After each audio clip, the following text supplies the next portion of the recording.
Well, our next story is one of bravery and survival. Valeska Paris spent 3 decades living inside the confines of the Church of Scientology. Born into the church, she spent her childhood in a home for young recruits where she claimed she suffered abuse. At the impressionable age of 14, she signed a billion-year contract with the church, and in her years on the notorious Free Winds cruise liner, she worked under conditions she describes as harsh physical labour. At 32 years of age, Valeska fled the organisation to create a better life for her family.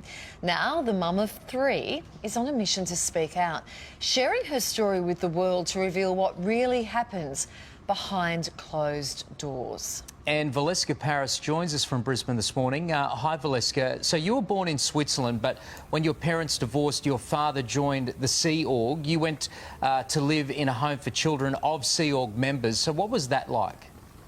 Well, so when I was 6 and my sister was 4 and my brother was 2, we were taken on a plane to England.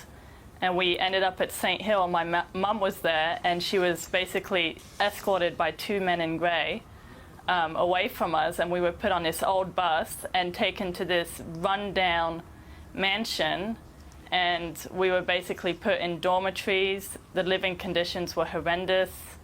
The food was terrible. Most of the windows at that house were broken, so we were cold all the time. And if we showed any emotion whatsoever, like for missing my mum, we were yelled at. Emotions were not allowed to be shown. And then my dad started working in the Sea Org on like a 16 to 18-hour schedule, so we didn't even see my dad. We had nannies look after us, and they hated their jobs because looking after the cadets was the most degrading job you could do in the Sea Org. So we had physical abuse, we had sexual abuse, we had a couple of pedophiles that were put to look after the kids, and we had mental abuse.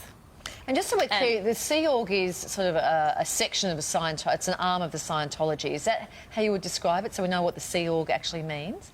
So I think the best way to compare it is like if you go into the Catholic Church, you have members of the Catholic Church, and then you have people that are priests, and they work full-time for the Catholic Church. So the Sea Org is like that, where you're completely segregated from the rest of the world. You live in what they called Sea Org berthing, so we were in dormitories.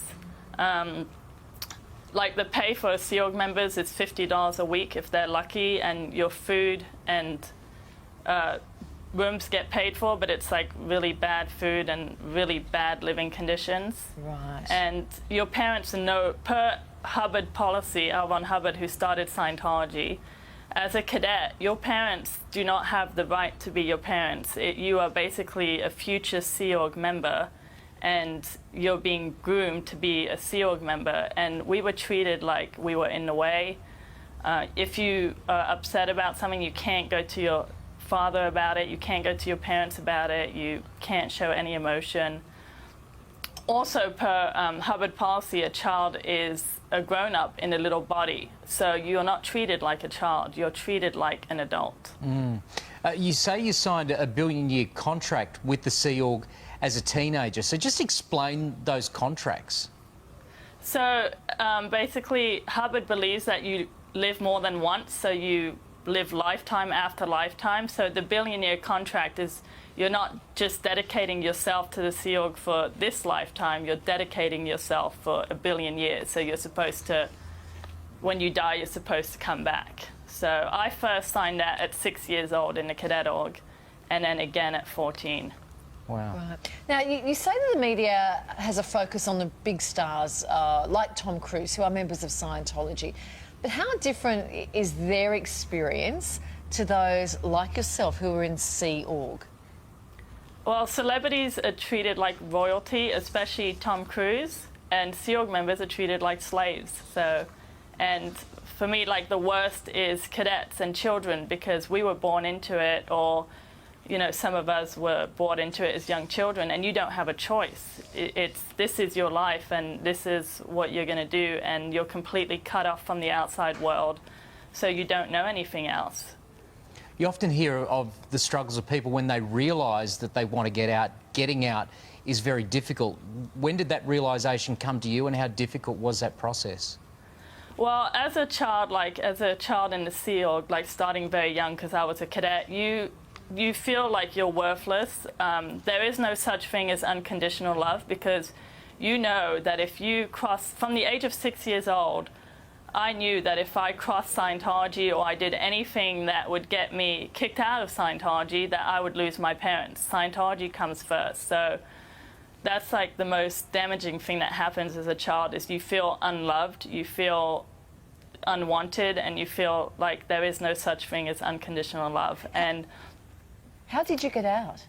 so I joined the Sea Org, right? And I believed, because I was brainwashed, that Scientology and the Sea Org was the only thing that was going to save mankind. So I went through a lot of abuse. I was sexually abused, I was physically abused, I was mentally abused. But in 2007, I got in trouble for something that in the real world is really stupid, but in the Sea Org was a big deal.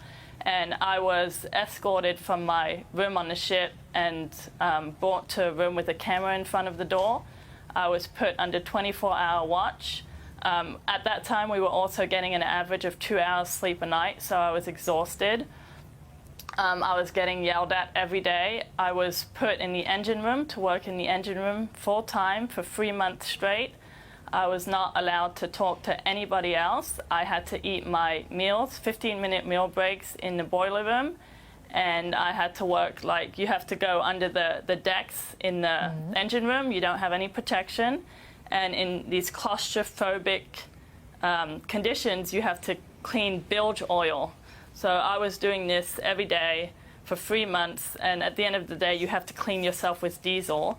And I just got to a point where I didn't care about, the purpose of Scientology and saving mankind. I was just so miserable that I was like, I just wanted to kill myself, basically. And I ended up finding a metal razor in the engine room, and I put it to my wrist, because I also thought that I would come back. And then I thought about my sister, and I was like, well, I haven't spoken to my sister for like 12 years because I was forced to disconnect from her, and maybe she will let me back into her life. I don't know where she is, I don't know what she's doing, but maybe I'll be able to go with her. And that was the thing that stopped me from killing myself. So if you could get a message to your family, what would you say now? Well, okay, so when I was 17, I was forced to disconnect from my mum because she talked bad about Scientology and was excommunicated. At 20 years old, I was forced to disconnect from my sister because she spoke to my mum. And then when I finally got out of the Sea Org in 2009, I reconnected with my mum and sister. And in 2010, 2 weeks before my first son was born, my father and my brother and my stepmom disconnected from me, and I haven't heard from them since. And what I would say to them, which I know they won't know because they're not allowed to watch anything that's negative about Scientology, but my door will always be open for them, and I hope that they wake up, and if they do, that I'll let them back into my life. Well, Valeska, thanks so much for sharing your story. We thank you for joining us this morning on The Morning Show. It's a very powerful story, Valeska Paris. Thank you.